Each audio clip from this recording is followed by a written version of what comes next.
renonce à l'aujourd'hui. d'accord bëgg naa doyen ñu ñëw tuuti ci diggante Ousmane Sonko ak la société civile aussi dégg nga ko mu ne dinañu créer loi boo xam ne dafay empêcher li nga xamante ne mooy les acteurs de la société civile ngir ñu jot ay financement yoo xam ne dafay jugee à l'étranger ndax guerre bi nga xamante ne mu ngi koy déclarer à la société civile lu bénéfique la ci moom wala déet. xam nga non seulement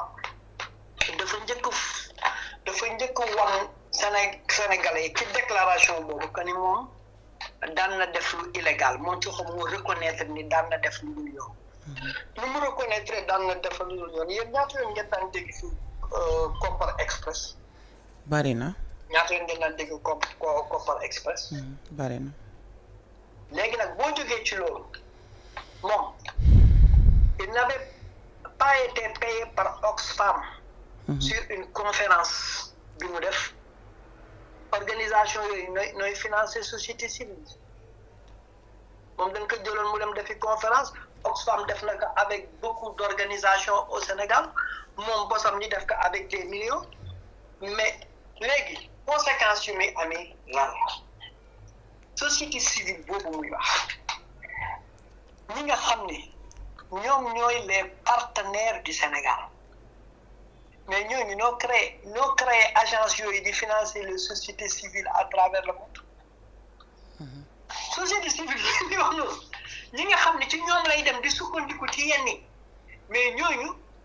organisation yooyu noo taxawal yooyu agence di leen dimbale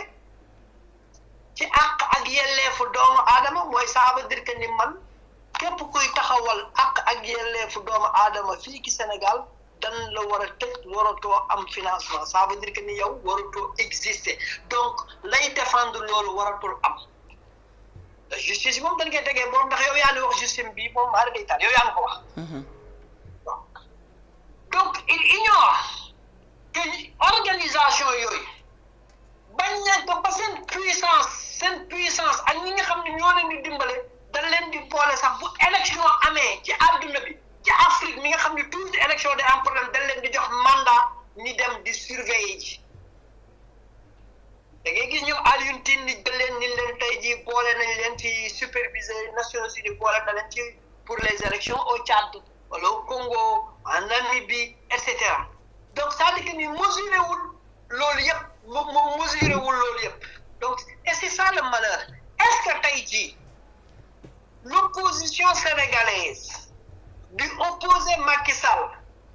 dès son premier mandat est-ce que c'est ba ci deuxième mandat est-ce que tey jii l'opposition sénégalaise bu opposé Abdoulaye Wade de 2000 à 2012 est-ce que opposition boobu arrivé au pouvoir moo war attaquer ñaari entité yi est-ce que opposition boobu arrivé au pouvoir war na attaquer la presse sénégalaise est-ce que opposition boobu une fois arrivé au pouvoir war na attaquer société civile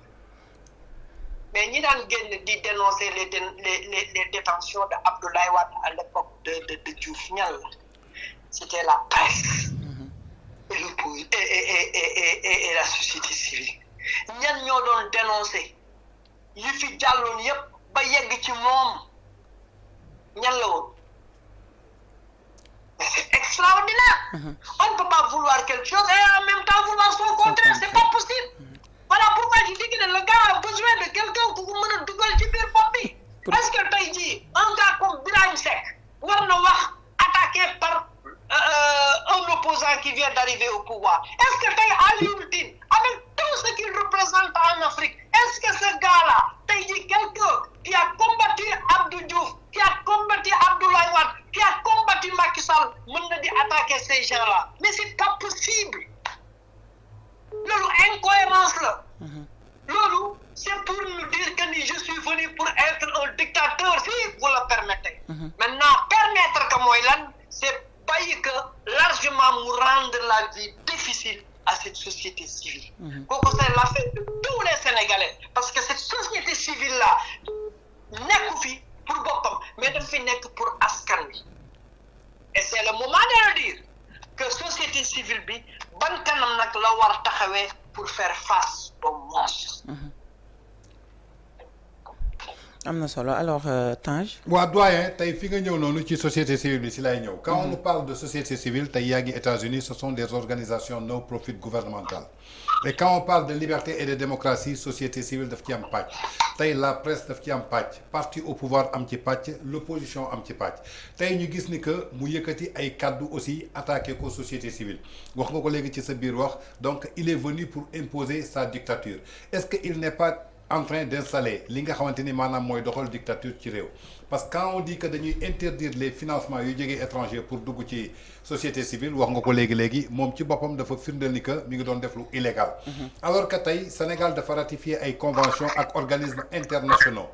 lu ci mel ni tey ay les conventions des droits de l'homme lu ci mel ni tey les Nations Unies lu ci mel ni tey OMS te ñooñu ñëpp nekk ci ginnaaw société civile pour ñongal démocratie tey ak saaga bi nga xamante ni yëkkati na ko comme on dit que les mots ont leur sens dans le contexte quand un chef de parti jóg yëkkati benn mot terme fumier alors que moom fi mu toll mi ngi bañ injure jëmale ko ci njaboot tey ni mu amee doom bu mën a am jabar Alioune Tine noonu la ko amee tey yow ban lecture nga ñuy defal ci loolu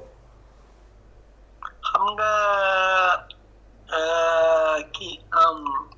Tange waaw dafa am li nga xam ne moom la tubaab bi di wax wala wolof ni ko sëpp